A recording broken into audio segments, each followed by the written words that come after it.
नमस्कार, आप देख रहे हैं वॉइस ऑफ उत्तराखंड और मैं हूं आपके साथ मयंक गौर। मणिपुर में हो रही भीषण हिंसा का हवाला देते हुए विपक्ष और विपक्षी गठबंधन मोदी सरकार के खिलाफ अविश्वास प्रस्ताव लेकर आया है। भारतीय राष्ट्रीय कांग्रेस के लोकसभा उपाध्यक्ष और उत्तर पूर्व नेता गौरव गोगोई ने 50 सांसदों के समर्थन से मोदी सरकार के खिलाफ सुबह 9:40 पर अविश्वास प्रस्ताव का नोटिस दिया, जिसे लोकसभा स्पीकर ने स्वीकार कर लिया। अब जल्द ही इस पर बहस होगी। हालांकि मोदी सरकार को इससे कोई भी खतरा नहीं है, लेकिन ये पहली बार नहीं है जब सदन में सरकार के खिलाफ अविश्वास प्रस्ताव लाया गया है। भारत के इतिहास में सदन में अब तक 28 बार अविश्वास प्रस्ताव लाया जा चुका है और इसका इतिहास 6 दशक पुराना है।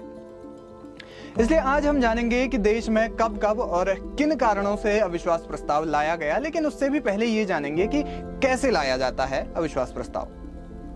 सदन में कोई भी सांसद अविश्वास प्रस्ताव पेश कर सकता है, लेकिन सांसद के पास 50 सांसदों का समर्थन होना चाहिए, यानी प्रस्ताव पर 50 सांसदों के हस्ताक्षर होने चाहिए। इसके बाद सदन में अविश्वास प्रस्ताव लाने के लिए लोकसभा स्पीकर को नोटिस देना होता है और लोकसभा की नियमावली 198 के अनुसार सांसदों को लिखित नोटिस सुबह 10 बजे से पहले देना होता है। तब स्पीकर इस नोटिस को सदन में पढ़ते हैं, जिसके बाद चर्चा करने पर इस बहस के लिए तारीख तय होती है। नोटिस स्वीकार किए जाने के 10 दिन के अंदर तारीख मुकर्रर कर दी जाती है और अगर सरकार के पास बहुमत नहीं होता तो सरकार को इस्तीफा देना होता है, यानी सरकार गिर जाती है। हालांकि देश के इतिहास में अब तक ये 4 बार हो चुका है।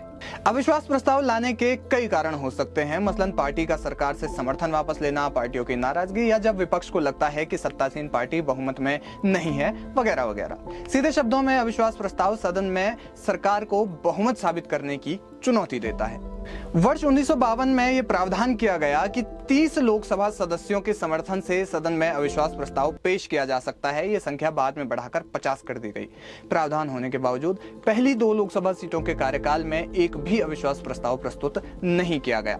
1962 में हुए भारत चीन युद्ध के बाद देश में पहली बार पंडित जवाहरलाल नेहरू की सरकार में अविश्वास प्रस्ताव लाया गया था। ये प्रस्ताव कांग्रेस नेता आचार्य जे.बी. कृपलानी ने पेश किया था। इस प्रस्ताव के पक्ष में 62 और विरोध में 347 वोट पड़े थे।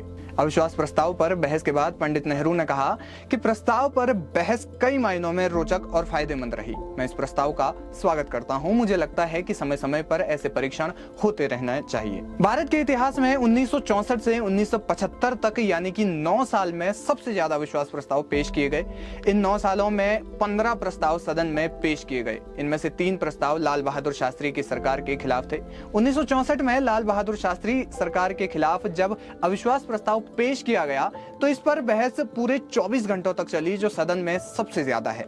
साल 1966 से 1977 तक के अपने प्रधानमंत्री कार्यकाल के दौरान श्रीमती इंदिरा गांधी को 15 बार अविश्वास प्रस्ताव का सामना करना पड़ा। इंदिरा गांधी सरकार के बाद जब देश में पहली बार मोरारजी देसाई के नेतृत्व में गैर कांग्रेसी सरकार आई और इस सरकार को भी 2 बार अविश्वास प्रस्ताव का सामना करना पड़ा। इसके बाद राजीव गांधी के खिलाफ भी एक बार अविश्वास प्रस्ताव लाया गया था।